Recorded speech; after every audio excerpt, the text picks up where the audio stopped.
ఎప్పుడు కూడా విశ్వసనీయత రావాలంటే నెట్వర్కింగ్, ఫ్యూచర్ని విజువలైజ్ చేయడం, దాని ప్రకారం పనిచేస్తూ ఉంటే వస్తుంది.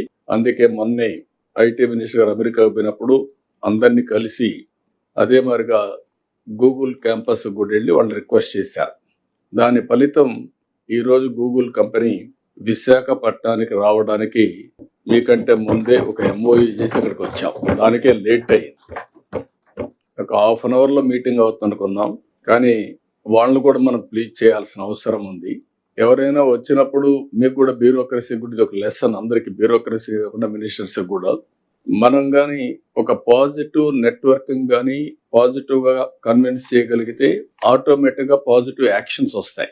మనం వచ్చారు, ఈరోజు వచ్చారు. ఈరోజు నేను ఎప్పుడు మాట్లాడుతున్నాను, ఒకప్పుడు ఐటీ మాట్లాడాను, ఆ తర్వాత ఆర్టిఫిషియల్ ఇంటెలిజెన్స్ మాట్లాడుతున్నాం, ఇప్పుడు డీప్ టెక్ గురించి మాట్లాడుతున్నాం. అంటే వేరియస్ మార్పులు చేర్పులు వస్తున్నాయి భవిష్యత్తులో.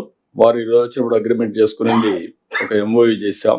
We are looking at a big opportunity in AI. Signed an MOU with Google. This will help in huge development in Visakhapatnam. ఈ రోజు వాళ్ళు వచ్చినప్పుడు అంటున్నారు, విశాఖపట్నం మీరు ప్రపోజల్స్ చెప్పిన తర్వాత వెళ్ళాం, ఫస్ట్ హ్యాండ్ కొంచెం సర్వే చేసుకున్నాం, మా లెక్క ప్రకారం one of the best city, we are totally impressed అనే పరిస్థితికి వచ్చారు.